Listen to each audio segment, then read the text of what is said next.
अस्सलाम वालेकुम, welcome to marriage time. उम्मीद है आप सब बिल्कुल खैरियत से होंगे और ज़िंदगी को भरपूर तरीके से एंजॉय कर रहे होंगे। जब भी हम किसी स्ट्रॉन्ग पर्सनैलिटी या स्ट्रॉन्ग पर्सनैलिटी ट्रेट्स का जिक्र करते हैं तो उसमें एक ट्रेट जिसका जिक्र बार बार आता है वो है इमोशनल इंटेलिजेंस, यानी आपका अपने जज्बात के ऊपर कंट्रोल होना, ज़हनी तौर पर आपका मजबूत होना। इसकी हम बार बार बात करते हैं, मैं अपनी अक्सर वीडियोस में आपसे बात करती हूँ कि आपका इमोशनली इंटेलिजेंट होना बहुत ज़रूरी है। आज मैं आपसे बात करूँगी कि इमोशनली इंटेलिजेंट होना होता क्या है और हम किस तरह से ख़ुद को ट्रेन कर सकते हैं to become emotionally intelligent person. So आज मैं आपसे बात करूँगी इमोशनल इंटेलिजेंस के ऊपर, यानी अपने जहन और अपने जज्बात के यूपर कंट्रोल करना। तो लेट्स गेट स्टार्टेड। और बैकग्राउंड में आप देखेंगे मेरा एक नॉर्मल फ्राइडे डे का व्लॉग। चलें जी, वीडियो स्टार्ट करते हैं। हमारी जो सबसे बड़ी गलती जो यूजुअली होती है वो ये होती है कि हमने अपनी ज़िंदगी का सारा कंट्रोल अपने जहन को दिया होता है, या फिर अक्सर लोगों को दिया होता है, या हमने अपने माइंड को दिया होता है कि हमारा जहन हमें कंट्रोल कर रहा होता है। ठीक है, जब चाहता है हमें ट्रिगर कर देता है, जब चाहता है हम खुश हो जाते हैं, जब चाहता है हम गुस्से में आ जाते हैं। लाइक हमारे इमोशंस हमें एक तरह से कंट्रोल कर रहे होते हैं और जिस पर बहुत दफ़ा हम बाद में पछताते हैं कि काश उस टाइम मैं चुप कर जाता या चुप कर जाती, या काश उस टाइम मैं ऐसे कर लेता तो मैं इस चीज़ से बच जाता। लेकिन वो काश तक नौबत क्यों पहुंचती है? क्योंकि हमारा माइंड हमें कंट्रोल कर रहा होता है। सो बहुत ज़रूरी है आपका ख़ुद को ट्रेन करना कि आप अपने कंट्रोल में अपने माइंड को रखें, ना कि माइंड के कंट्रोल में ख़ुद को दें। आपकी असल ताकत ही ये है कि आप अपने जहन को कंट्रोल करना सीखते हों, अपने जज्बात के ऊपर आपका काबू हो और आप अपने जज्बात को कंट्रोल करना जानते हों। तो आज मैं आपके साथ फ्यू टिप्स शेयर करूँगी, फ्यू पॉइंट्स शेयर करूँगी जिनको फॉलो करके you can be emotionally intelligent person और आप अपने माइंड को अपने हाथों में ले सकते हैं। सबसे पहली चीज़ ये कि आपने उन सब चीज़ों को अवॉइड करना है जो कि आपको वक्ती सुकून देती हैं, लेकिन बाद में आप उस काम के लिए या उस चीज़ के लिए पछताते हैं, यानी लॉन्ग टर्म उसका इतना फ़ायदा नहीं है। बस वक्ती तौर पर आपको कोई ऐसा काम, कोई ऐसी चीज़ आपको सुकून दे रही है, खुशी दे रही है, तो आप वो वक्ती प्लेयर के लिए वो आप करते हैं और बाद में आप पछताते हैं। जैसे रात देर तक आप जागे रहें और स्क्रॉलिंग करते रहें, टिकटॉक पर रील्स देखते रहें, क्योंकि आपको उस टाइम एक वक्ती सुकून मिल रहा है, आपको अच्छा लग रहा है देखना, तो आप बस देखते जा रहे हैं और आपको पता है कि टाइम जो है वो गुजर रहा है, लेट हो रहा है, आपको सोना है, बट आप उसको इग्नोर करके आप जो है वो उस वक्ती प्लेयर को ज़्यादा प्रायोरिटाइज कर रहे होते हैं और आप उसको ज़्यादा इंपॉर्टेंस दे रहे होते हैं। इसी तरह से आपको पता है कि लेट नाइट तक जंक फूड नहीं खाना चाहिए, उससे आपका वेट गेन हो सकता है, लेकिन फिर भी आप खाते हैं क्योंकि आपको वक्ती तौर पर प्लेजर मिल रहा है। तो आप वो वक्ती तौर पर जो प्लेयर है उसको ज़्यादा इंपॉर्टेंस दे रहे हैं और उसके जो लॉन्ग टर्म इफेक्ट है उसको आप इग्नोर कर रहे हैं और फिर आप बाद में पछताते हैं कि काश मैं उस टाइम ऐसा ना करती, होता है ना ऐसा। और इसकी एक और एग्जांपल ये है कि सुबह उठकर आपको या पढ़ने जाना है या आपको अपनी जॉब पर जाना है या किसी भी वजह से आपको सुबह जल्दी उठना है, लेकिन रात को देर तक आप जागते रहें। आपके पास दो ऑप्शन है, या आप सो जाएं या आप मूवी देखें, लेकिन आप मूवी देखने को ज़्यादा तरजीह देते हैं। क्यों? क्योंकि वक्ती प्लेयर के लिए।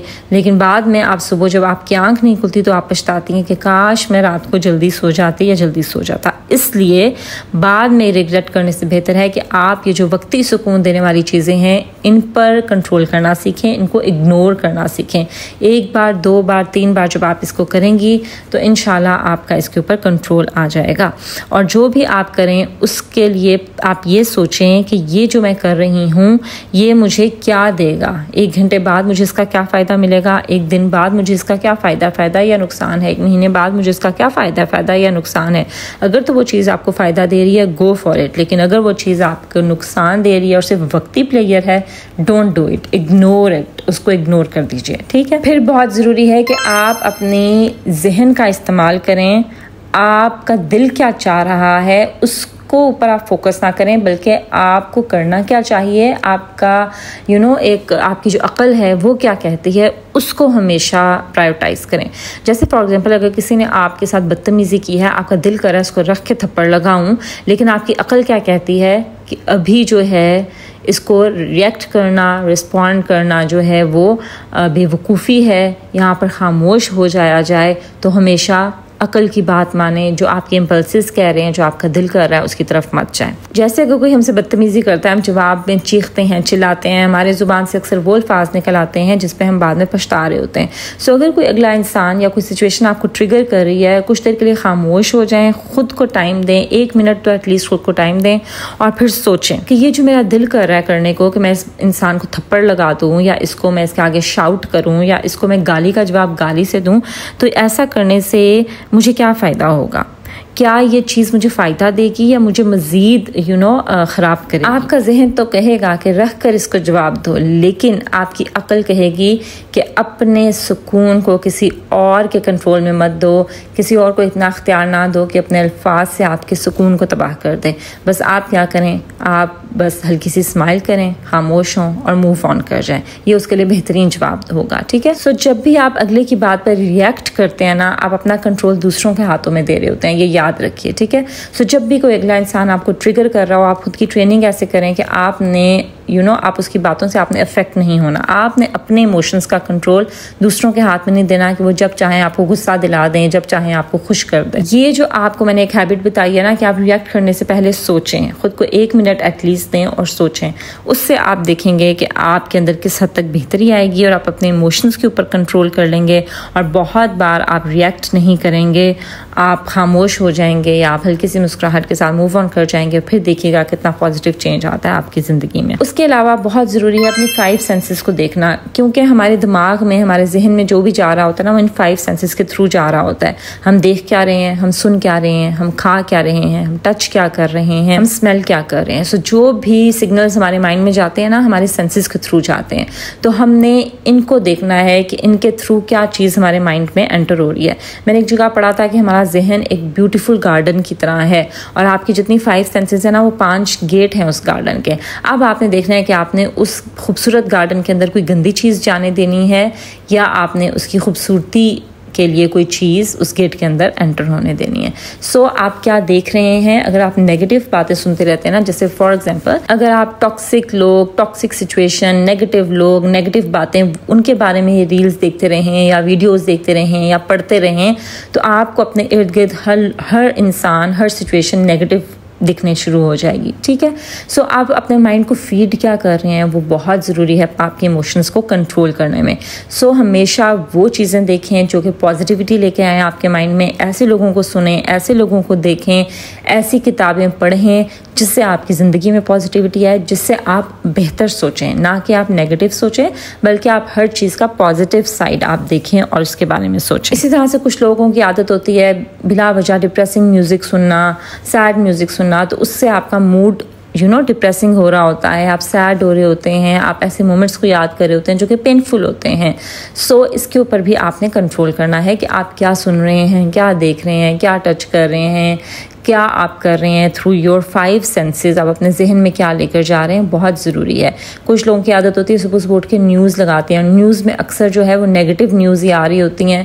हर तरफ जो है वो ऐसे लगता है कि हर तरफ तबाही ही तबाही है, तो फिर सारा दिन हमारा डिप्रेसिंग मूड के साथ और बहुत सैड सा गुजरता है। सो बहुत हद तक ये भी कोशिश किया करें कि सुबह उठने साथ ही आपको स्क्रीन और फ़ोन यूज़ ना किया। फिर जी हमारी जो मेमोरीज है ना, वो भी बहुत ज़्यादा हमारा जो इमोशंस है ना, उनको कंट्रोल करती हैं। जैसे अपने पास्ट के बारे में सोचते रहना और सुरदा बैठे रहना। कोई पेनफुल मेमोरी है आपकी पास्ट की, उसी में खोए रहना कि मेरे साथ ऐसे हुआ था, ऐसे हुआ था, ऐसे हुआ था, या ये हो गया, और उसके बारे में सोच सोच के डिप्रेस होना, सैड हो जाना, ठीक है। याद रखें, अगर आप उन यादों के बारे में सोचती रहेंगी जो कि आपको पेन देती हैं, जो कि पेनफुल मेमोरीज़ हैं, तो आप बार बार उस दर्द को जगाते रहेंगे और वो दर्द, वो बुरी याद आपकी ज़िंदगी से कभी ख़त्म नहीं होगी, बल्कि बार बार आपकी ज़िंदगी में आती जाएगी, क्योंकि आप बार बार उसके बारे में सोच रहे हैं। सो अगर आप अपने जज्बात को कंट्रोल में रखना चाहती हैं, अपने जहन का कंट्रोल अपने हाथों में करना चाहते हैं या चाहती हैं, तो आप अपनी मेमोरीज से, अपने पास्ट से निकल आएँ और अपनी मेमोरीज़ में हमेशा खुशगवार यादें रखें। वो यादें जिनको याद करके आप खुश हों, आपका मूड अच्छा हो, आपको लगे आपने ज़िंदगी में कुछ किया है और आगे बढ़ने में आपके लिए मोटिवेशन हो। फिर अपने इमोशंस की साइकोलॉजी को समझें, अपने इमोशंस को समझें कि अगर आपको गुस्सा आ रहा है तो क्यों आ रहा है, अगर आपको किसी की कोई भी बात बुरी लग रही है तो क्यों लग रही है, अगर आपको किसी से हसद हो रहा है तो क्यों हो रहा है, अगर आपको किसी चीज़ से डर लग रहा है तो क्यों लग रहा है। तो उस वजह को जानने की कोशिश करें। बहुत दफ़ा ऐसे होता है कि हम अपने इमोशंस को सप्रेस करना, दबाना शुरू कर देते हैं। गुस्सा आ रहा है, नहीं यार मुझे गुस्सा नहीं करना। अब जैसे आप मेरा ये अगर व्लॉग देखें सुने तो आप बाद में कहेंगे कि नहीं, हमने अपने जज्बात को कंट्रोल में करना है और मुझे जो है वो गुस्सा नहीं करना है, तो आप गुस्से को दबाना शुरू कर दें। इस तरह से आपने नहीं करना। मेरा बिल्कुल भी ये मतलब नहीं है कि आप अपने जज्बात को दबाना शुरू कर दें। नहीं, आपने अपने जज्बात को, अपने इमोशंस को समझना है कि अगर मैं ऐसा महसूस कर रही हूँ तो क्यों कर रही हूँ। ठीक है, अगर आप अपने जज्बात को दबाते जाएंगे, सप्रेस करते जाएंगे, तो एक टाइम ऐसा आएगा कि आप लावा की तरह फट पड़ेंगे। ठीक है, तो अपने जज्बात को आपने दबाना नहीं है, उनको समझना है। जैसे फॉर एग्जांपल अगर आपको गुस्सा आ रहा है तो आप देखें कि आपको गुस्सा क्यों आ रहा है। क्या कहीं कोई चीज़ गलत हो रही है, आपकी मर्ज़ी के अगेंस्ट कोई चीज़ हो रही है, या कहीं कोई नाइंसाफ़ी हो रही है, किस चीज़ पे आपको गुस्सा आ रहा है, तो उस वजह के ऊपर काम करें। ठीक है, अगर आपको डर महसूस हो रहा है तो आपको क्यों महसूस हो रहा है, ठीक है, उसके ऊपर काम करें। अगर आप उदास हैं तो आप क्यों उदास हैं। इस वजह से अक्सर हम उदास होते हैं क्योंकि हमारा जहन किसी चीज़ की डिमांड कर रहा होता है और फिर हमारे पास वो नहीं होता तो हम उदास हो रहे होते हैं। तो उस वजह को समझें, उसके ऊपर काम करें। आपको अगर जेलसी फील हो रही है तो क्यों हो रही है। अक्सर लोग हसद इसलिए करते हैं क्योंकि उनके पास वो नहीं होता जो अगले के पास होता है और वो जेलस फील कर रहे होते हैं। तो क्यों ऐसा हो रहा होता है, क्योंकि वो वैसा बनना चाहते हैं या वो चाहते हैं वो उनके पास हो। सो उसके ऊपर काम करें। सो अपने जज्बात को समझें कि आपके इमोशंस आपको क्या कह रहे हैं, और जिस दिन आप अपने इमोशंस को समझना शुरू कर देंगे कि अगर मैं ऐसा महसूस कर रही हूँ तो क्यों कर रही हूँ, तो फिर आप उस रीज़न के ऊपर काम करना शुरू कर देंगे। इस तरह से Aahista Aahista you will start controlling your emotions, और आपके इमोशंस आपको ट्रिगर करना छोड़ देंगे। फिर बहुत ज़रूरी है अपने इर्द गिर्द के लोगों को देखना कि आप किन लोगों में उठते बैठते हैं। अगर हर टाइम आप ऐसे लोगों में उठे बैठेंगे जो आपको डीमोटिवेट करते हैं, आपको बैड फील कराते हैं, आपको हर्ट करते हैं, नेगेटिव लोग हैं जो कि गॉसिप्स करते हैं, तो फिर आप कभी भी पॉजिटिविटी की तरफ ग्रो नहीं कर सकते। क्यों? क्योंकि नेगेटिव बातें सुन सुन के आप नेगेटिव ही सोचते रहते हैं, और जो आप थॉट्स आपके माइंड में आ रहे होते हैं ना, वही आपके इमोशंस बनते हैं, और आपके इमोशंस ही आपकी ज़िंदगी बनाते हैं। सो आप किन लोगों में उठ बैठ रहे हैं, क्या बातें आप सुन रहे हैं, हमेशा उन लोगों में उठे बैठे हैं जो कि आपको इनकरेज करें, those people who lift you hire, जो कि आपको मोटिवेट करें, जिनसे आप कुछ ना कुछ सीखें, जो आपको एम्पावर करें। ठीक है, उससे आपकी ज़िंदगी में कोई पॉजिटिव एडिशन हो, कोई पॉजिटिव ग्रोथ की तरफ आप जाएं।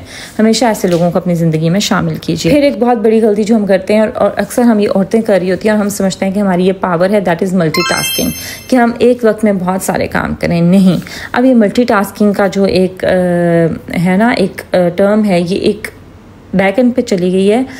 अब है one task at one time. आप बेहतर तौर पर कोई भी टास्क परफॉर्म कर सकते हैं जब आप उस एक वक्त में उस एक टास्क के ऊपर ही फोकस करें। अगर आप उस एक टाइम में चाहें कि मैं ये भी कर लूँ, ये भी कर लूँ, ये भी कर लूँ, तो आपने सुना हुआ है कि दो कश्ती का मुसाफिर हमेशा डूब जाता है। सो मल्टीटास्किंग का कॉन्सेप्ट जो है ना, वो बिल्कुल फ्लॉप कॉन्सेप्ट है।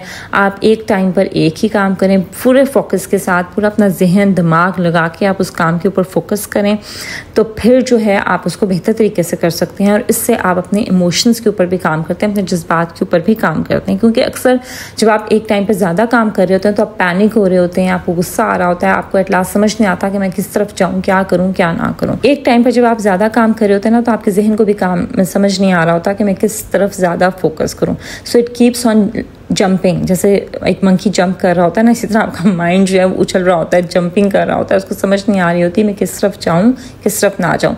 तो वो अटेंशन, फोकस आप कभी अटेन नहीं कर सकते अगर आप मल्टीटास्किंग में हैं। इसलिए हमेशा वन टास्क रूल अप्लाई करें अपनी ज़िंदगी में, एक वक्त में एक ही काम करें। फिर आपके अंदर जो नेगेटिव थॉट्स हैं ना, उनके ऊपर काम करें, उनको चैलेंज करें। आपका जो सबसे बड़ा दुश्मन है वो कहीं बाहर नहीं है, वो आपका अंदर ही है। आपकी सोचें हैं, आपके बिलीव्स हैं, आप खुद के बारे में क्या कहते हैं, आपकी ओपिनियन, आपके व्यूज़, वही आपके सबसे बड़े दुश्मन होते हैं। क्योंकि आप अक्सर ही खुद के बारे में नेगेटिव सोच रहे होते हैं, अक्सर ही खुद से आप नेगेटिव बातें कर रहे होते हैं, खुद को खुद ही आप डीमोटिवेट कर रहे होते हैं। ठीक है, सो अपने नेगेटिव थॉट्स के ऊपर काम करें, अपने बारे में हमेशा पॉजिटिव अफर्मेशंस रखें। बेशक आपको for the timing bad feel हो रहा है, लेकिन अपने बारे में पॉजिटिव सोचें। I am strong, I am काम, आई एम एट पीस। आज मेरा दिन बहुत अच्छा गुजरेगा, मैं अपनी ज़िंदगी में अपने मकसद को हासिल कर लूँगी, मैं अपने मकसद की तरफ बढ़ रही हूँ। जैसे मैं आपको एक एग्जांपल देती हूँ कि अक्सर हम कोई बात करने लगते हैं ना, ये जैसे हम अगर कोई प्रेजेंटेशन दे रहे हैं या किसी से कोई बात करें, हमारे दिमाग में अगर एक अचानक से ये सोच आती है ना कि मैं भूल जाऊँगी, मुझे पता है मैं भूल जाऊँगी, मैं ये बात करते हुए ये चीज़ मैं भूल जाऊँगी, तो एट लास्ट आप वो चीज़ या वो बात आप भूल जाते हैं। ऐसा होता है ना। सो आपके जो अपने नेगेटिव थाट्स हैं ना, वो ही असल में आपके दुश्मन होते हैं। सो अपने बारे में हमेशा कॉन्फिडेंट रहिए, अपने बारे में पॉजिटिव अफर्मेशंस जो मैं हमेशा आपसे कहती हूँ करते रहें। रात को सोएं अच्छा सोच के सोएं, पॉजिटिव सोच के सोएं, सुबह उठें तो पॉजिटिव सोचें, ठीक है। हमेशा अपने बारे में वो मत सोचें जो लोग आपको कह रहे हैं, वो सोचें जो आपका खुद आपका अंदर आपको बता रहा है। अगर ज़िंदगी में कोई छोटी गलतियाँ हो भी जाएं तो खुद को समझाएं कोई बात नहीं, अगर मैं भी फेल होगी तो कोई बात नहीं, आई विल ट्राई अगेन, इंशाल्लाह एक दिन मैं कामयाब हो जाऊंगी। सो इस तरह से जब आप अपनी सोच को बदलेंगे ना तो one day negative thoughts will leave it's power over you. अपने थॉट्स, अपनी सोच का कंट्रोल आपके अपने हाथ में होगा। अपने नेगेटिव थॉट्स के ऊपर काम कीजिए। इसके अलावा बहुत ज़रूरी है कि आप अपने गोल्स को विजुलाइज़ करें। जो भी आप ज़िंदगी में हासिल करना चाहती हैं या हासिल करना चाहते हैं उनको विजुलाइज़ करें। विजुलाइज़ का मतलब ये है कि उनको आप ऐसा समझें कि वो रियलिटी में हो रहा है। जैसे आप किसी एक ख़ास मकसद को अटेन करना चाहती हैं तो आप ये समझें कि मैं उस मकाम तक पहुंच गई हूं। आप अपनी ज़िंदगी, जैसे आप अगर फॉर एग्जांपल चाहती हैं कि आप फाइनेंशियली इंडिपेंडेंट हो जाएं, आप उसके लिए कोशिश कर रही हैं, या आप कोई छोटा बिजनेस बिजनेस घर में चला रही हैं और आप चाहती हैं कि आपकी एक अच्छी इनकम हो, तो आप खुद को वैसा इमेजिन करना शुरू कर दें। आप खुद को विजुलाइज़ करें कि मुझे अच्छी इनकम हो रही है, मेरा लाइफस्टाइल कैसा है, अच्छी इनकम से मैं क्या कर रही हूँ, तो वो चीज़ें आप विजुलाइज़ करना शुरू कर दें। सुबह जब आप सो के उठें तब भी और रात को सोने से पहले भी।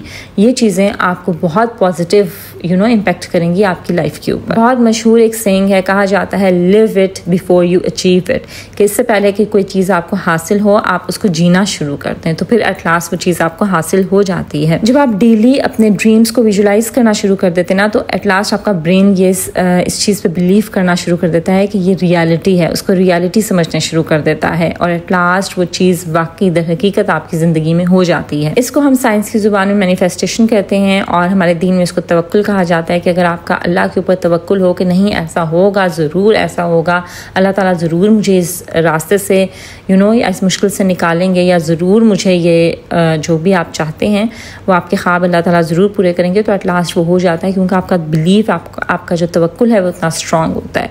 ठीक है, अपने गोल्स को विजुलाइज करना शुरू करें। इस तरह से आप पॉजिटिव सोचेंगे, because your mind is everything what you think. जो भी आप सोच रहे होते हैं ना वही असल में आपकी जहनीत होती है, आपका जहन होता है, आपका दिमाग होता है और वही आप बन जाते हैं।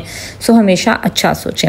फिर सेल्फ डिसिप्लिन बहुत ज़रूरी है। एक डिसिप्लिन हो आपकी ज़िंदगी में। आपका दिल नहीं भी कर रहा कुछ करने को, but you have to do it because ये आपने करना है। सुबह नहीं दिल कर रहा ना उठ के वॉक पर जाने को, लेकिन एक डिसिप्लिन है आपकी ज़िंदगी में कि मेरा दिल नहीं भी कर रहा तो भी मैंने सुबह उठ के वॉक पर जाना है। अगर मैंने रात के टाइम रोटी या चावल नहीं खाने तो ये डिसिप्लिन है मेरी ज़िंदगी का, मैंने नहीं खाने चाहे जो मर्जी हो जाए। एक डिसिप्लिन लेकर आए अपनी ज़िंदगी। आपने प्लान किया हुआ है कि आपने सुबह 5 बजे उठ के वॉक पर जाना है, लेकिन जब आप अलार्म लगाते हैं और सुबह जब अलार्म बजता है तो आप कहते हैं नहीं 5 मिनट और मैं सो जाऊँ, 10 मिनट और सो जाऊँ। और अगर आप सो जाते हैं तो बाद में आप पछता रहे होते हैं कि काश मैं उठ जाता। ठीक है, और अगर आप उठ जाते हैं तो वही आपका कामयाबी की तरफ पहला कदम होता है कि आपने अपने इमोशंस को अपने ऊपर हावी नहीं होने दिया, बल्कि आपने अपने अकल से काम लिया और आपने एक एक अच्छा फैसला किया और एक वाइज डिसीजन आपने लिया कि आप उठ गए। अपने इमोशंस को कंट्रोल करने का एक तरीका ये भी है कि आप अपनी ज़िंदगी में डिसिप्लिन लेकर आएँ। जब आपकी ज़िंदगी में एक डिसिप्लिन होता है, एक प्लान होता है, आपको पता होता है कि आपने ये करना ही करना है बाय हुक और बाय क्रूक, तो आपके इमोशंस आपको आपके रास्ते से डेविएट नहीं कर सकते। फिर इसी तरह बहुत ज़रूरी है अपने क्लियर गोल्स रखें, अपनी क्लियर इंटेंशंस रखें। जब आप सुबह उठते हैं आपको नहीं पता होता ना कि आपने क्या करना है, तो फिर आपने क्या ही करना है उस दिन, आप फिर इधर उधर ही बैठेंगे, अपना दिन ज़ाया करेंगे। अपना एक गोल रखें, अपना एक प्लान रखें। जब आप सुबह उठते हैं आपको पता है कि ये मैंने करना है, तो फिर आप जैसे क्या सोच रहे हैं, क्या आप महसूस कर रहे हैं, क्या आपका मूड है, वो चीज़ें इस चीज़ को अफेक्ट नहीं करती। अगर आपका प्लान है कि आपने ये करना है तो फिर आप वो करते हैं। अपने इंटेंशंस को, अपने प्लान्स को, अपने गोल्स को हमेशा क्लियर रखें कि मैंने क्या करना है, क्या अचीव करना है, उस गोल की तरफ देखें, आगे बढ़ते जाएं। रास्ते में जैसे आपके इमोशंस हैं, आप क्या फील कर रहे हैं, आप क्या महसूस कर रहे हैं, उनको अपने ऊपर हावी मत होने दें, तो ही आप अपने गोल तक पहुंच सकेंगे। और अगर आप अपने इमोशंस को अपना कंट्रोल देंगे कि अभी दिल नहीं कर रहा, अभी मेरा मूड अच्छा नहीं है, अभी आज बारिश हो रही है, आज मौसम जो है वो ऐसा है, अभी मेरा दिल नहीं कर रहा, तो फिर तो कभी भी आप अपने मकसद तक नहीं पहुंच सकते। हमेशा अपने इंटेंशंस को क्लियर रखें, अपने गोल्स को क्लियर रखें। फिर अपने इमोशंस को काबू करने का एक तरीका ये भी है कि आप हाल में रहना सीखें। अगर आप इस मोमेंट में रहना नहीं सीखेंगे ना, तो फिर आप पास्ट की जो मेमोरीज़ हैं उनमें खोए रहेंगे या फ्यूचर की जो परेशानियां हैं उनमें खोए रहेंगे। सो इन रिटर्न वो जो इमोशंस हैं वो आपके ऊपर हावी होंगे और आपको प्रेजेंट में कुछ करने नहीं देंगे। सो आपने क्या करना है कि आपने अपनी सोच के साथ, अपने इमोशंस के साथ, अपनी फुल फोकस के साथ आपने प्रेजेंट में रहना सीखें, फुल माइंड के साथ। इस प्रेजेंट मोमेंट में आप जो कर रहे हैं उसके ऊपर अपना पूरी अटेंशन और फोकस रखें, तो फिर ही आप अपने जज्बात को कंट्रोल कर सकेंगी। Last but not the least, journaling बहुत ज़्यादा ज़रूरी है और जर्नलिंग बहुत आपको हेल्प करती है आपके इमोशंस को रेगुलेट करने में। मैनी टाइम्स आप कैसा महसूस कर रहे हैं, आपके क्या इमोशंस हैं, वो आप किसी के साथ शेयर नहीं कर पा रहे होते। सो बहुत बेहतर होता है उसको कागज़ के ऊपर लिख लिया जाए। अपनी एक डायरी बनाएं, एक जर्नल लिखें और उसके ऊपर लिखा करें जो भी आप महसूस कर रहे हैं, किस चीज़ ने आपको हर्ट किया, आप क्या किसी से कहना चाहते हैं, क्या आप महसूस कर रहे हैं, वो उस आप कागज़ के टुकड़े के ऊपर लिखें। जब आप लिखते हैं कोई भी आपको जो भी आपके बैड इमोशंस हैं या आपको कैसा महसूस हो रहा है, जब आप लिखते हैं ना तो आपको ऐसा लगता है आपने किसी के साथ शेयर किया है, तो आपको एक साई ऑफ रिलीफ मिलता है, आपको एक सुकून का सांस मिलता है, आपको एक तरह से रिलीफ महसूस होता है। फिर जब आप इमोशंस अपने लिखते हैं और आप देखते हैं कि आप कैसा महसूस कर रहे हैं, तो आप बेहतर तौर पर उन इमोशंस के ऊपर काम कर सकते हैं कि अगर मैं ऐसा महसूस कर रही हूँ तो अब मैं इसको कंट्रोल करने के लिए या बेहतर महसूस करने के लिए मैं क्या कर सकती हूँ। तो फिर आप वो भी लिखें कि जो पॉजिटिव चीज़ें आप कर सकते हैं अपने जज्बात को कंट्रोल करने में, जो आप महसूस कर रही हैं या जो भी आपकी सिचुएशन है उसको बेहतर करने के लिए आप क्या कर सकती हैं, आपके इख्तियार में क्या है, वो भी लिखें। उससे आप बेहतर महसूस करेंगी, आप अपने इमोशंस को कंट्रोल करना भी सीखेंगी, आप अपने इमोशंस को बेहतर तौर पर समझ सकेंगी कि मुझे अगर अभी फील हो रहा है तो क्यों फील हो रहा है और इसकी क्या वजह है और इसको मैं बेहतर कैसे कर सकती हूँ। ठीक है, सो ये मैंने आपके साथ फ्यू टिप्स आपके साथ शेयर की हैं जिससे आप अपने इमोशंस को कंट्रोल कर सकते हैं, अपने जज्बात का कंट्रोल अपने हाथ में ले सकते हैं। और यकीन करें जब आप अपने इमोशंस को कंट्रोल करना सीख लेंगे ना तो आप एक पॉजिटिव लाइफ की तरफ आप पहला कदम रखते हैं, आपकी ज़िंदगी जो है बेहतरी की तरफ जाती है। और जब आप इमोशनली इंटेलिजेंट हो जाते हैं ना तो बहुत सी चीज़ें आपको असर करना छोड़ देती हैं, क्योंकि अक्सर हम अपनी मेंटल हेल्थ वर्स कर रहे होते हैं जब हम दूसरों की कही गई बातें, दूसरों की रिएक्शन, दूसरों की ज़िंदगियों से हम बहुत ज़्यादा असर ले रहे होते हैं। और अपने इमोशंस और जो असर हम ले रहे होते हैं ना अपने इमोशंस के थ्रू, वो हमें कंट्रोल करते हैं, हमारी ज़िंदगी को हमारे इमोशंस पर कंट्रोल करना शुरू कर देते हैं, जो कि सही बात नहीं है। ठीक है, सो आपके इमोशंस आपके हैं, उनको आपने कंट्रोल करना है, ना कि ये कि आपके इमोशंस आपको कंट्रोल करना शुरू कर दें। सो इमोशनली इंटेलिजेंट होना बहुत ज़रूरी है to have a peaceful life, to live a happy life. और आपकी एक स्ट्रॉन्ग पर्सनैलिटी के लिए भी बहुत ज़रूरी है कि आप इमोशनली इंटेलिजेंट हों। So work on these tactics जो मैंने आपके साथ शेयर किए हैं। कोई भी आपने क्वेश्चन करना हो, you can always comment on the comment box. चलिए जी, आई होप कि आपने मेरी आज की वीडियो से कुछ ना कुछ ज़रूर सीखा होगा। अगर ऐसा है तो उसको ज़रूर लाइक कीजिए, फ्रेंड्स और फैमिली के साथ शेयर कीजिए, मेरे चैनल को ज़रूर सब्सक्राइब कर दीजिए। This is Maria signing off until my next video. अल्लाह हाफिज़।